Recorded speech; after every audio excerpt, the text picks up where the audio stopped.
Good evening, everybody. My name is Lois, and I'm one of the trustees of the Kings Park Heritage Museum. Welcome to our annual Jazz Festival to celebrate African American History Month. I would like to start with the Pledge of Allegiance, if we might.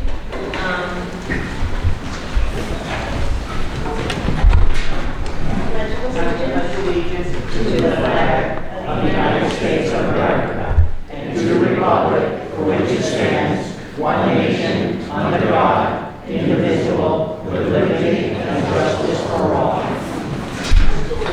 Thank you very much.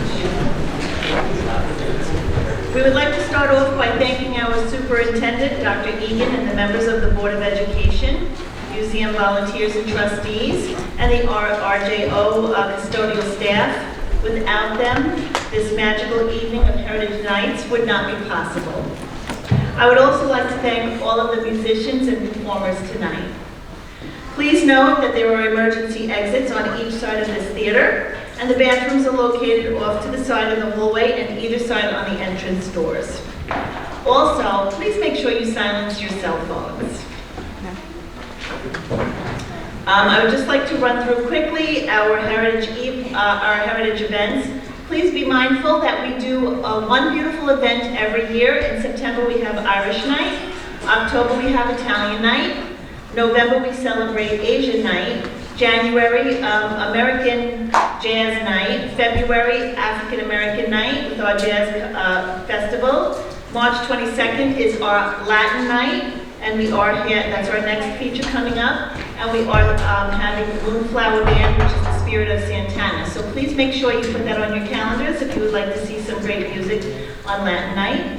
April 19th is Hawaiian Night. That is a Hawaiian Polynesian show. Usually people do enjoy that as well, reminiscent of the Valley High years when those lovely Hawaiian and Polynesian nightclubs and shows took place.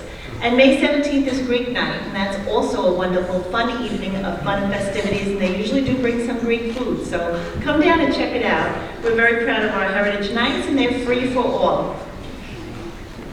In February, we do celebrate Black History Month. New York is one of the nation's most prominent destinations for Black history and culture. Tonight, we honor these influences with the Randy Reeve Jazz Festival. Randy Reeve was a local resident who lived in Fort Salonga. He played with Sir Roland Hanna, and he also played with Clark Terry and many other jazz greats. Randy was determined to keep jazz alive in the younger generations. So we did honor him one year by naming the festival after him, because if we don't keep jazz in the younger generations, we certainly don't want to lose this wonderful music. For our first performance tonight, we would like to introduce the William T. Rogers Jazz Band.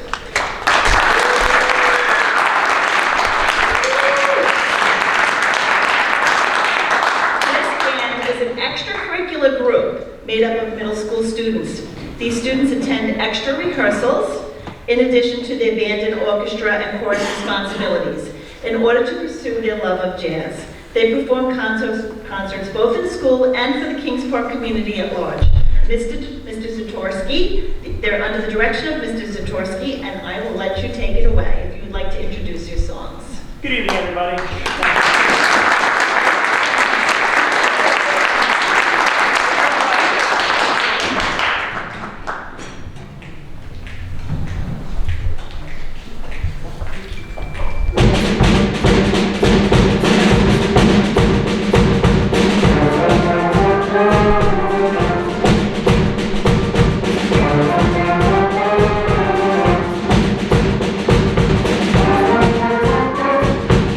Thank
meant to evoke images of a parade in New Orleans, which is a wonderful transition into our next song.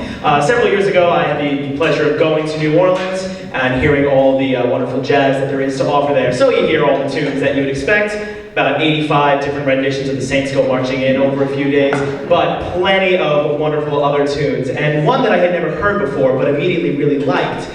So I looked it up after I got home and found out that it was an obscure, or at least just obscure to me, part of the Great American Songbook called If I Had My Life to Live Over. So we are going to do that tune now, and we are going to bring up Miss Faith Hanley to sing for us. Please enjoy If I Had My Life to Live Over. I'm so sorry, I forgot. In that last tune, we had a few soloists that I'd be remiss if I didn't acknowledge. We had Mr. Michael Belletta on alto saxophone. We have Ms. Maria Ennis on trumpet. And we had Juliana Ross on drums. Sorry. All right, now ahead with our regularly scheduled If I Had My Life to Live Over.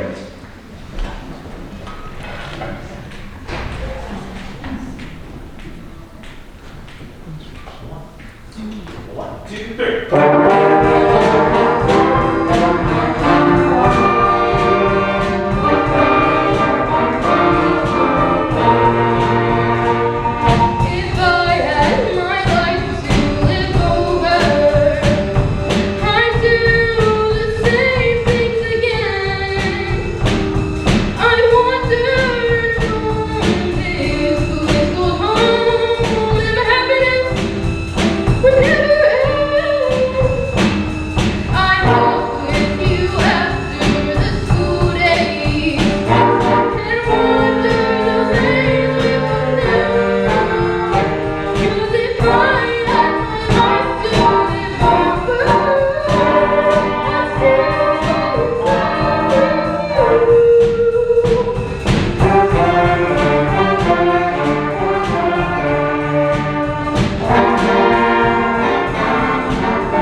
Yeah, William.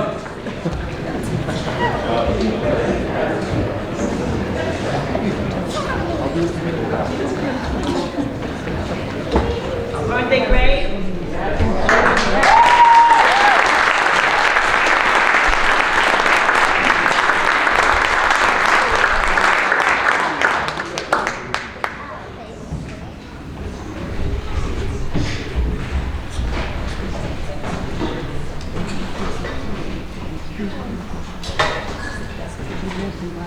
Okay, so our next performance is our extracurricular group from the high school, and it is the high school jazz band under the direction of Miss Chastek. Again, these young adults now are getting to launch off into their endeavors after high school, and they are very devoted to their musical studies.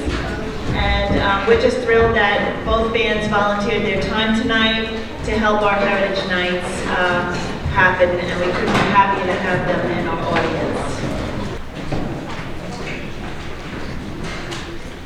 I hope everybody's enjoying their evening in our 1928 section of the Kings Park Original High School. That is the section of the of RJO. This is the original high school that was built. And then, of course, they added their additions where most of the classrooms and teachings go on. But after the show, if you would like to browse through our museum, we have at least 8 classrooms full of beautiful heritage of our town. And you're welcome to take a look at the artifacts, ask some questions. There'll be trustees around, and you're more than welcome to enjoy it as much as we do.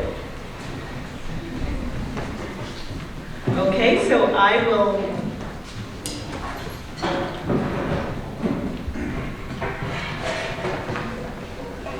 So I'm going to turn this over to Ms. Chustik. Would you like to introduce your songs? Or would you like... Okay, she'll be introducing her song.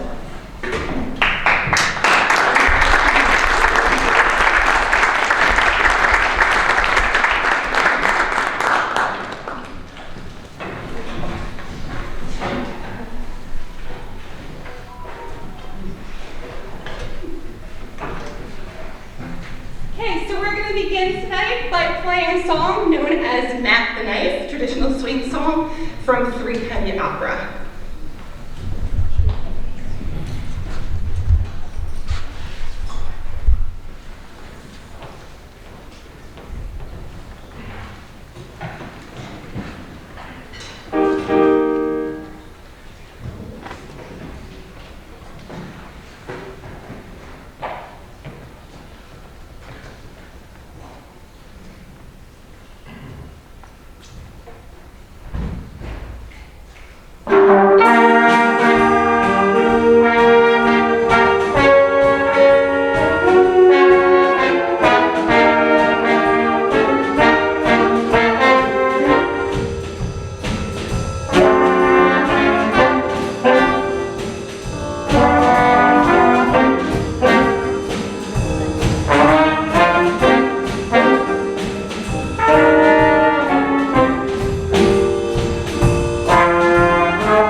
Starting with on piano, Mr. Mitchell Walker.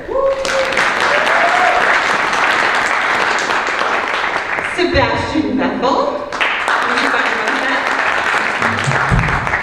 Queenie Chen. Benjamin Coakley.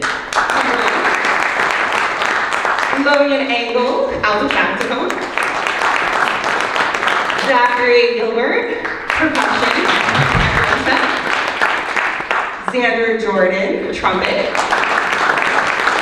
Alex Keenan, tenor sax. Justin Mullins, trombone. Jack Chrysler, percussion. Brian Stranowski, alto saxophone.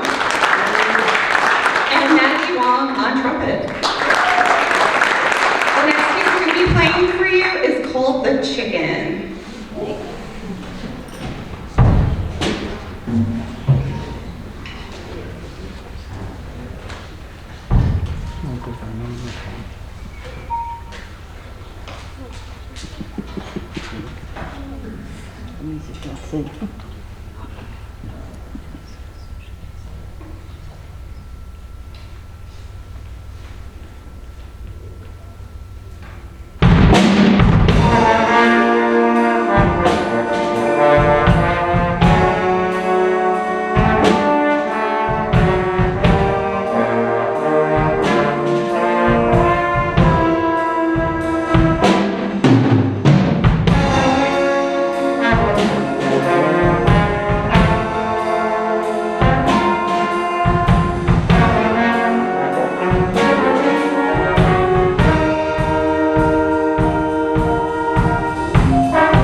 So we're just getting everybody situated because we have a real treat in store for you tonight. I know we did great warm-ups with our kids.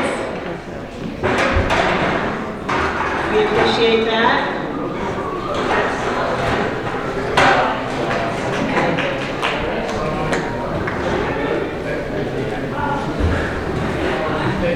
So I'd like to talk a little bit about the histories that we do keep in our museum. February is African American History Month. We have some history in our town of Kings Park that some people might not be aware of.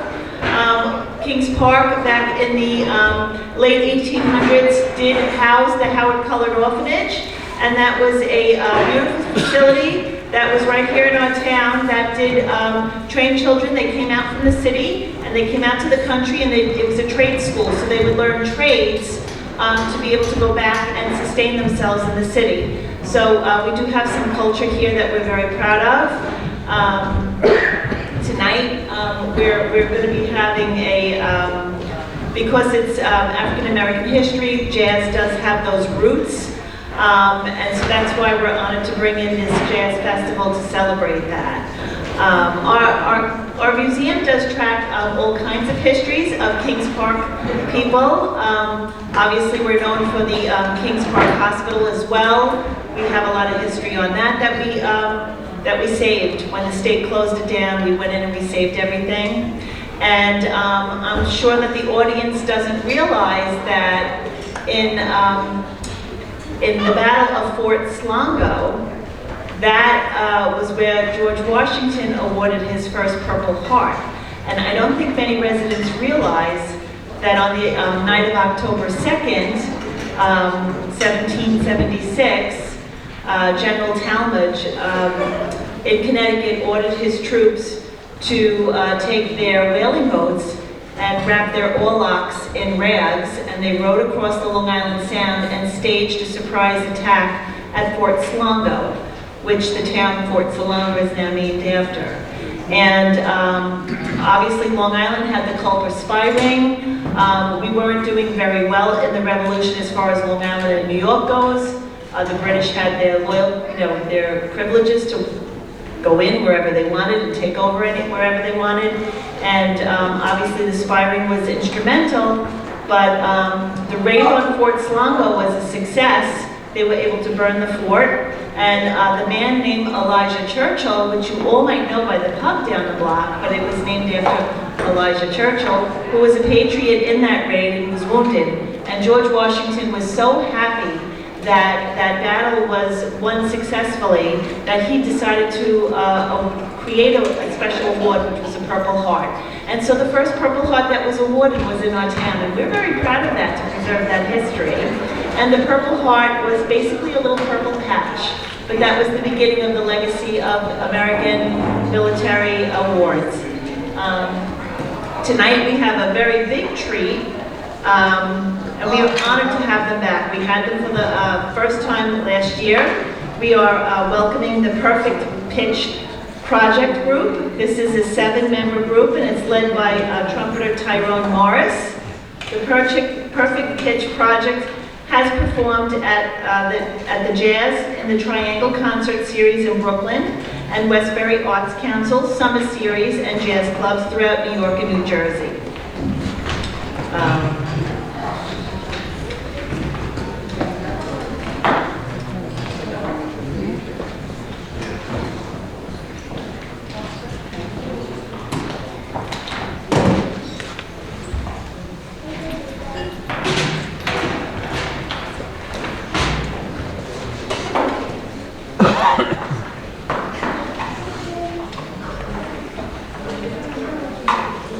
You can follow Perfect Pitch Project on Instagram and Facebook. Please give them a follow. As you know, social media is the way that word gets out of people who are extremely talented so that they have their following. I would love you to support their group. If you see them playing and you would love to go out and support them, because tonight I think they're going to really knock your socks off. Ladies and gentlemen, first and foremost, while we're setting up, we want to take a moment to thank you so much for welcoming us back. We had such a good time last year, And when they reached out to us and asked us if we would please grace your festival again with our presence, we were absolutely delighted and overjoyed. We appreciate coming here. Everyone has been so hospitable. We're so appreciative of that. Having the opportunity to tour the museum and to be welcomed back like old friends, we absolutely are overjoyed to be back again. And because we take pride in never doing the same show twice, this encore performance is going to be different from the performance that we rendered for you last year. So if you'll give us a moment just to set up the logistics, we promise we are absolutely going to do our very best to knock your socks off. The programs are designed to be interactive so that they're both, since this is a school and the museum as well, our programs are designed to be both educational and entertaining. So we're going to talk a little bit. We're going to talk about the history of the month. We're hopefully going to give you a little food for thought, and hopefully we'll tickle your ears with some great music. So if you'll give us a moment or two just to set up, we're going to jump on and we're going to do what we do. So thank you again so much for having us. While you're warming up, what did you think of our little kids? The little, I'm sorry, I digress. I was clapping for them as they walked on stage.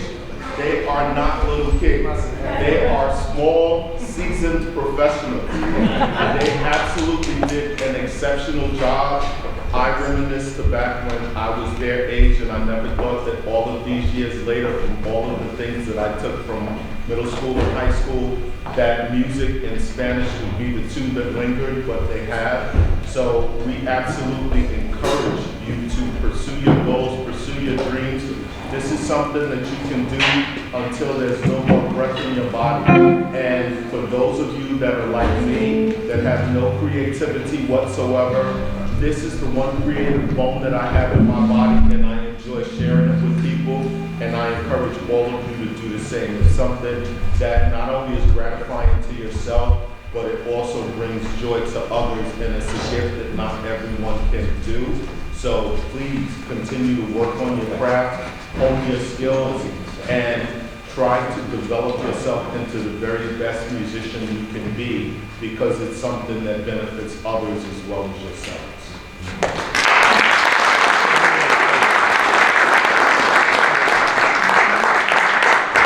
Okay. All right. Thank you for your patience. Let's get to it.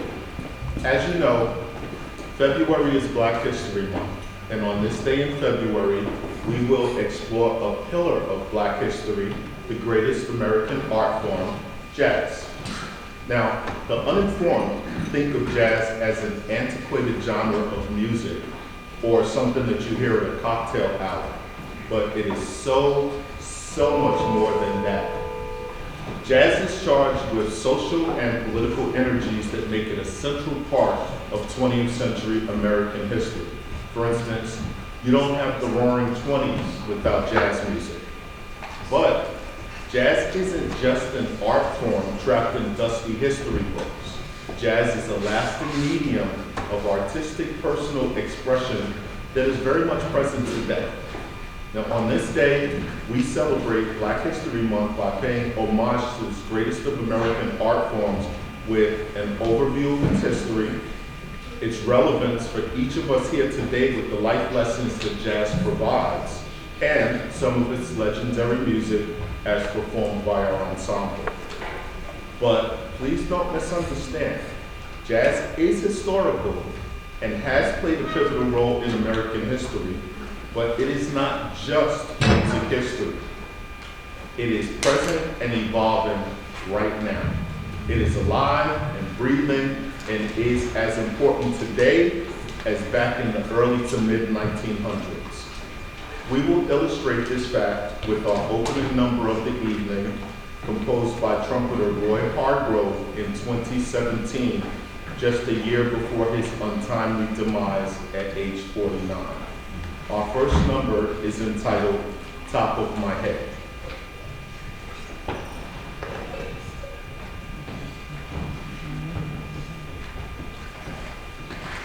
One, two, 1, 2, 3, 4.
Prior to taking the title of America's classical music, jazz began as African American music. It was directly born from the struggles and systemic anti-Black racism that Black people faced and continue to face today. In the early 20th century, before the dance music of the swing era of the 30s was all the rage, jazz was created, nurtured, and developed by African American communities in America's big cities. First in New Orleans, then New York, Kansas City, Chicago, St. Louis, and many other burgeoning American industrial cities. Now, stylistically, jazz has three basic musical ingredients that were mixed in the melting pot of New Orleans. The blues, inspired by work and church songs of enslaved Africans brought to the US and the Caribbean during the Atlantic slave trade. The blues brings interaction, call and response, and blue notes to the genre, hence its name. Swing and syncopation also come from West African musical influences that mixed with musical features from indigenous Americans. These were then brought to the US through the slave trade. Functional harmony comes from European classical music learned and practiced by French Creoles in New Orleans in the late 19th and early 20th centuries. So those are the ingredients of jazz.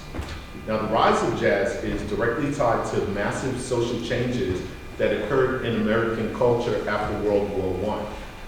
But not only Americans were affected by jazz.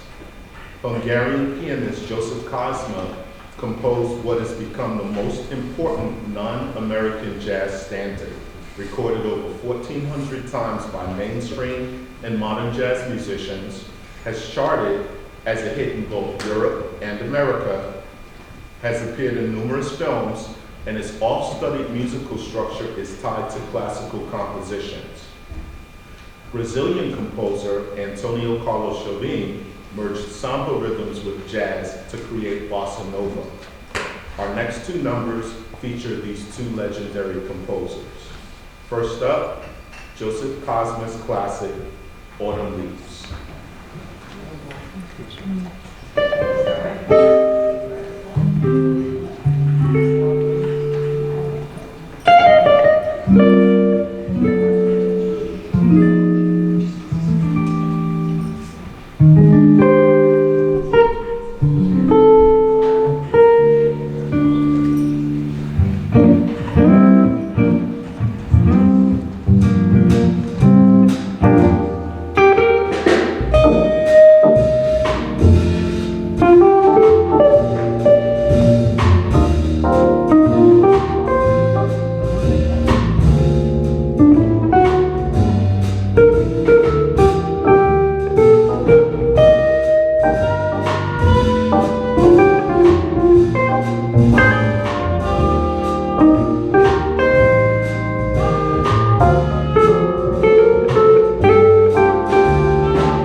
Our next number is by Brazilian composer Antonio Carlos Jobim.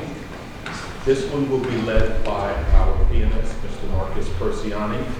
We will also have a solo on this one by our bassist, Mr. Maxim Periclita, and this song is entitled Triste.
That was Free State by Antonio Carlos Jobim.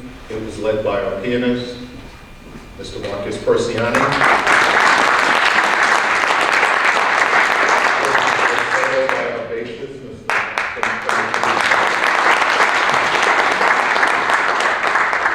One of the things that I enjoy most about leading this ensemble is typically 1 or 2 times during every performance, every musician that shares the stage with me does something that absolutely makes my jaw drop. It is so awesome playing with these musicians, and there's times when I have to remind myself, oh, I was supposed to be playing at this point, because I'm in wonder at their performance. So one thing that I like to do as leader, I like to show off their talents whenever possible.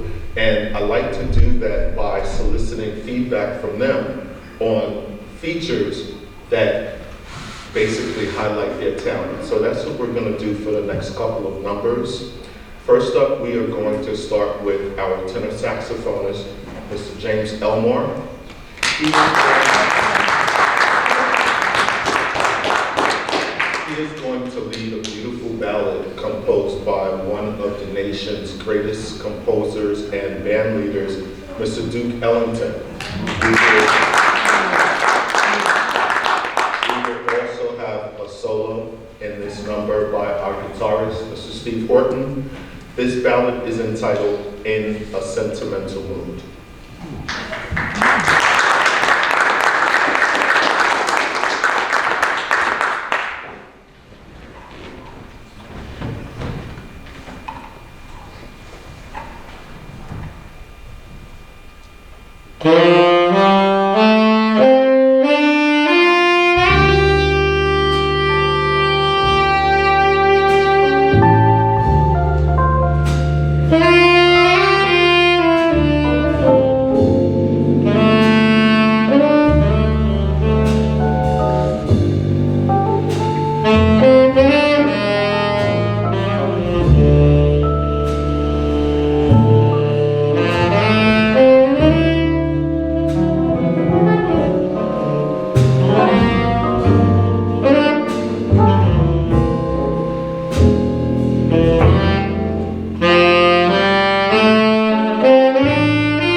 My apologies, I was so entranced by that performance, I forgot I was supposed to be up on stage.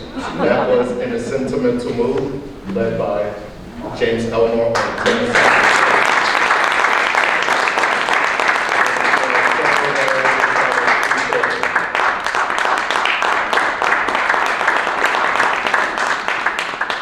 As we mentioned earlier this evening, jazz teaches us lessons that benefit both musicians and non-musicians alike. And there are three distinct lessons that jazz teaches us. The first is jazz teaches us to find our own distinct voice. The great saxophonist Wayne Shorter once said in an interview that jazz means I dare you. It takes courage to find your voice. Jazz encourages people to find their own artistic voices. Thelonious Monk and Wayne Shorter both played jazz, but they were very different, unique jazz artists. Though they both spoke the same language, their dialects were quite different. Jazz taught each of them to go against the grain and stand out. Many of the innovations in jazz music resulted from musicians going against the grain. Bebop was a reactionary movement against the artistic constraints of the big band era, which limited the individual musician's role.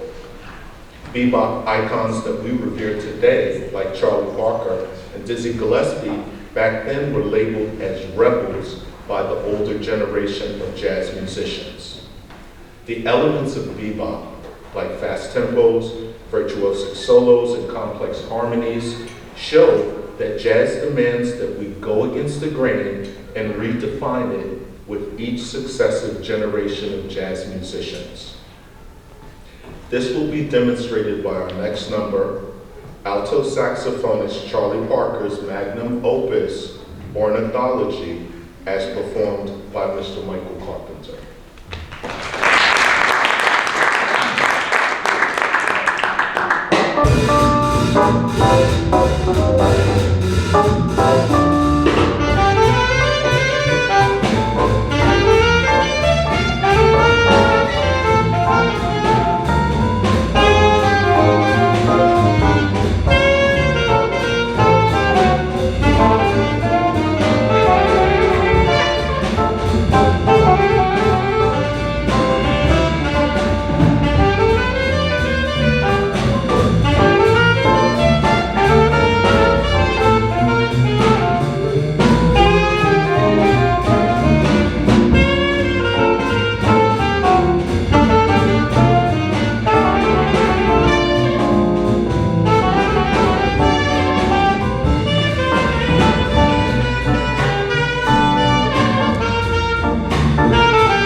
enthusiastic music was in jazz clubs, every once in a while, you would have a young lady sit and enjoy the music and would get the attention of a young man.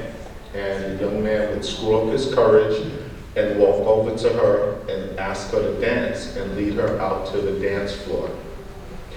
Typically at that time, the musicians would decide to play a ballad to help this young gentleman out.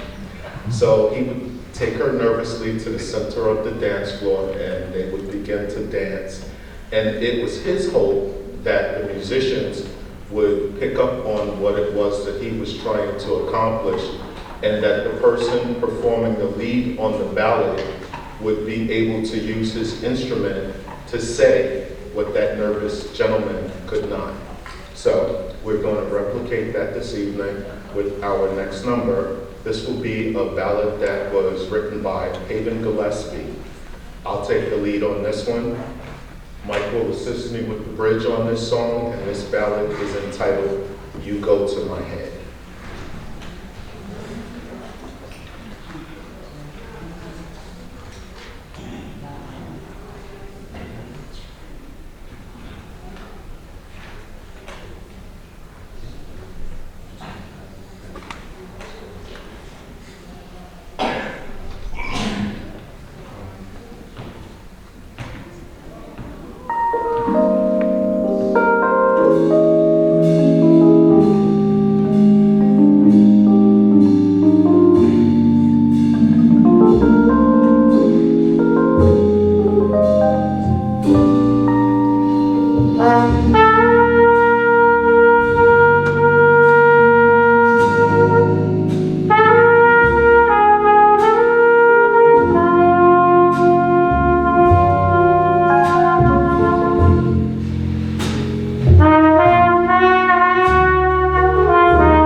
2 of what jazz teaches us. Jazz teaches us resourcefulness through improvisation. Jazz teaches us to be comfortable with not knowing while still having the ability to act. We learn how to take calculated risks and navigate the unknown. Perhaps, and most importantly, we learn that mistakes are inevitable, and occasionally they lead to better results. However, improvisation is more than just soloing. You have to improvise when things go wrong, too. If another player misses a cue or drops a bar, trained musicians will pick up on the change and improvise a solution on the spot. If done well enough, only the musicians know what occurred. It is kind of like boldly walking a circus high wire, but with no safety net below. It is fitting that our demonstration of improvisation will be led by our pianist, who is an outstanding improviser in his own right, with a second improvised solo by our flautist. Performing vibraphonist Bobby Hutcherson's best-known composition, next up, is Little B's Poem.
Elmore. We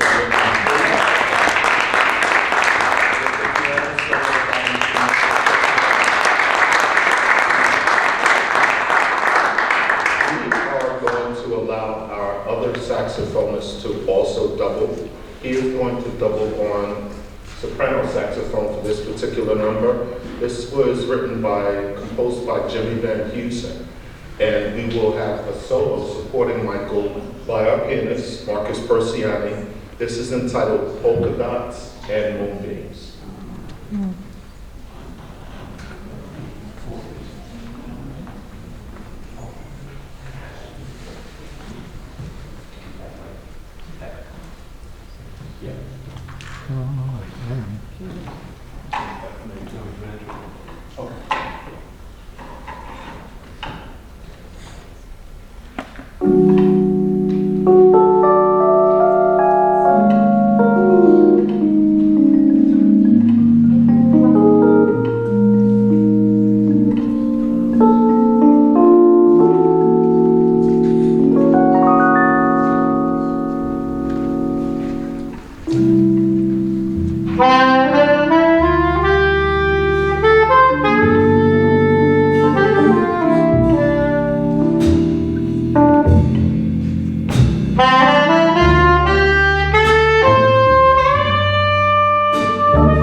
Dr. Martin Luther King Jr. had an opening address at the 1964 Berlin Jazz Festival. He said there, "Jazz speaks for life. The blues tell the story of life's difficulties. And if you think for a moment, you will realize that they take the hardest realities of life and put them into music, only to come out with some new hope or sense of triumph. This is triumphant music. Modern jazz has continued in this tradition, singing the songs of a more complicated urban existence. When life itself offers no order and meaning, the musician creates an order and meaning from the sounds of the earth which flow through his instrument." Very few musicians were able to live their lives in the key of jazz like Miles Dewey Davis. He led two of the greatest jazz quintets of all time, has the best-selling instrumental jazz album of all time, and changed the face of jazz, not one, not twice, but 3 different times over his 5-decade career. The next 2 numbers were performed by Davis and his first great quintet. First up will be On Green Dolphin Street. This will be swung by our guitarist, Mr. Steve Horton. Secondly, we will follow with a modal blues pioneered by the great pianist Bill Evans, entitled Blue and Green. First up, On Green Dolphin Street.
Davis's Modal Blues, composed by pianist Bill Evans.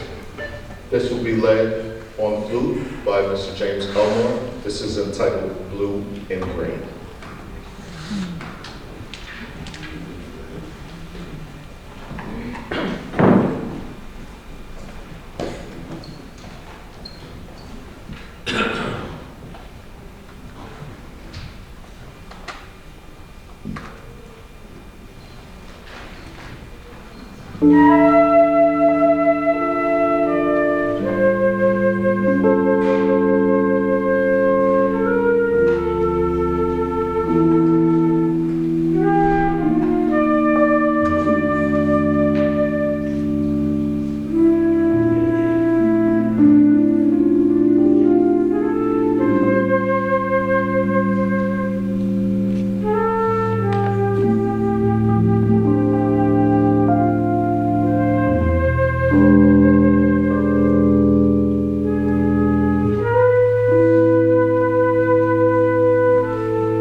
is that jazz teaches us that everyone's role matters and requires that we listen. In a jazz ensemble, every jazz musician matters, and each jazz musician has a moment to share their voice and express themselves. The concept behind a jazz ensemble is the act of co-improvisation. You are creating a unique musical composition in the moment with your fellow musicians.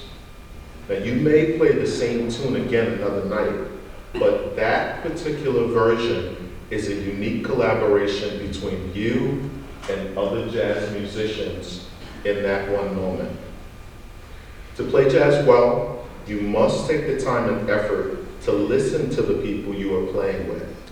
You can't mechanically play a prepared part if the drummer or the keyboardist does something that musically clashes with it. You need to listen and adapt in the moment while prioritizing and preserving the quality of the music. No one in our ensemble displays that flexibility like our guitarist.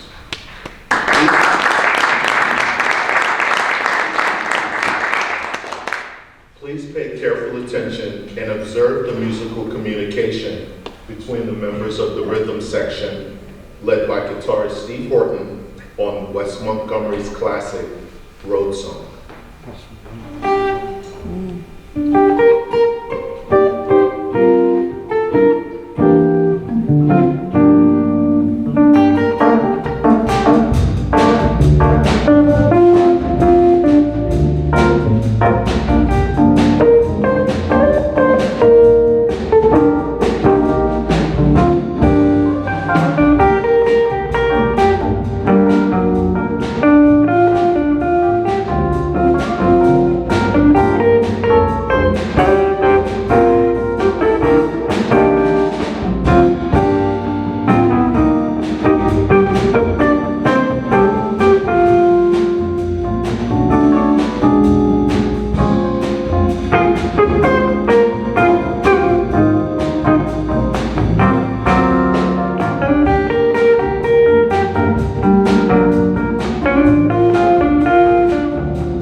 I love playing with these guys. They're phenomenal. I just am so happy to be along for the ride. We have reached our last number for the evening. And before we close out with our last number, I just want to take a moment to acknowledge and to introduce the magnificent musicians that I've had the privilege of sharing the stage with tonight. We're going to start first with the horn section. We have first our tenor saxophonist, who also doubled on soprano sax tonight. He is a highly decorated performer and educator. He served his country as a military musician touring the world in the Navy, the Army, the Army, the Navy, the Air Force, and the National Guard. And he has served as a band director in the Westbury school system. He did, I believe, 26 years. He's enjoying his retirement doing what he loves, teaching and playing. On tenors and soprano saxophones, Mr. Michael Carpenter.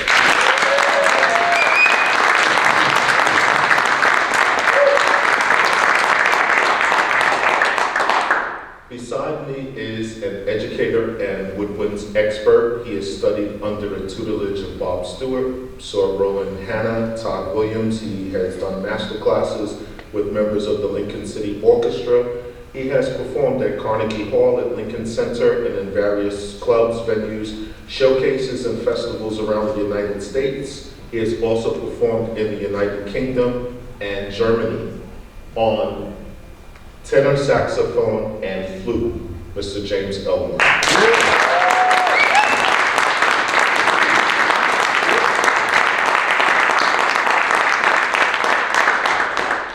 The heartbeat of any good ensemble is typically the drummer. Our drummer is a percussionist, instructor, and band director. He has also spent time in the public school system, formerly 18 years in the Hempstead public school system, and I believe you are still in the Uniondale public school system, still going strong. He is the longtime drummer for the Nassau Pop Symphony Orchestra and also the Black Tie Affair Orchestra. On the kit, Mr. Ellis Holmes III.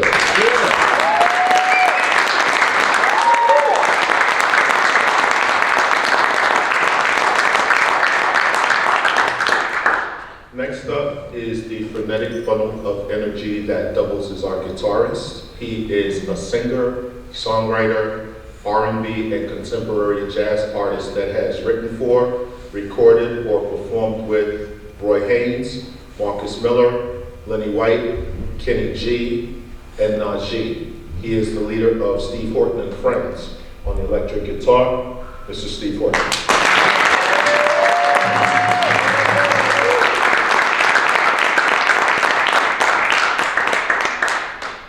Our bassist is a producer, editor, arranger. He is one of the brightest musical talents in his country of Latvia, as well as far away from its borders. He's performed over 3 continents, including Europe, Australia, and here in the States. He's won international jazz competitions, been on TV and radio. He was bassist and producer of the album Little Steps that won the Global Music Awards for the best album of 2017. He has been regularly touring in Europe, performing in some of the most renowned jazz clubs and music venues in Spain, the Netherlands, Belgium, Lithuania, and his home Latvia. On the double bass, Mr. Maxim Peripolitsa.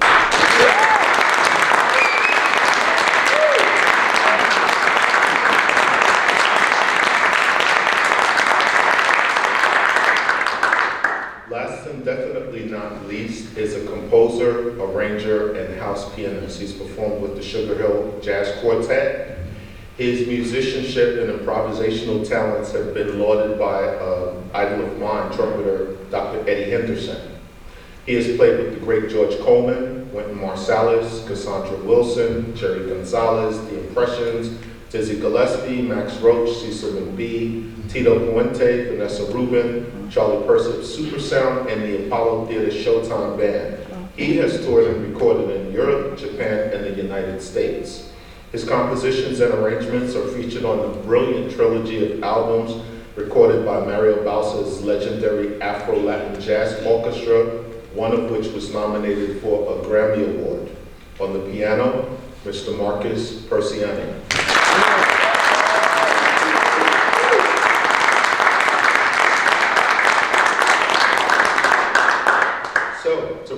things up tonight, what did we learn?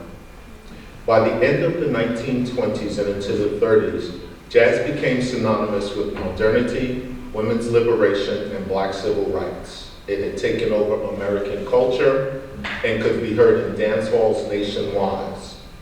Jazz continued to grow, evolve, and embed itself into the discussion between tradition and modernity in the post-World War II years and well into the 20th century, continuing until today.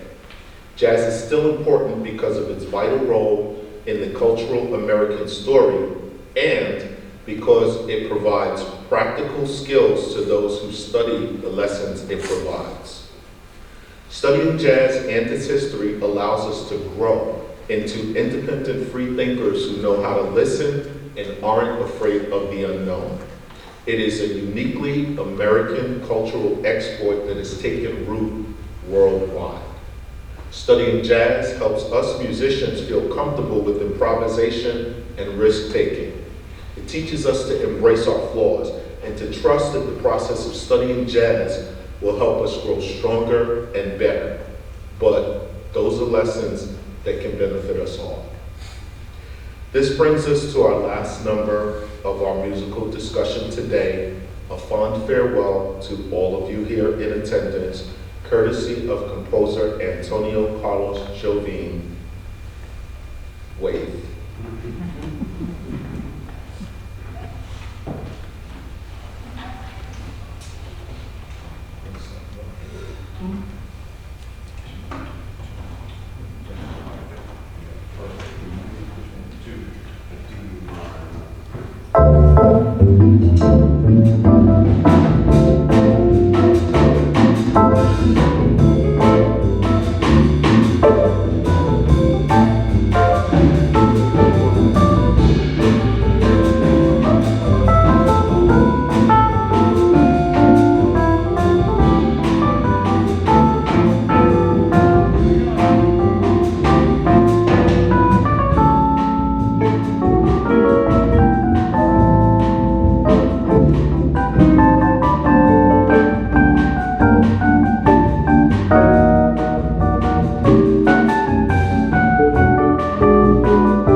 Just a quick announcement, our next, March 22nd is our Latin American Night. We're featuring that Santana Band, and it does start at 7:30. Just note for that. It starts a little later than our normal.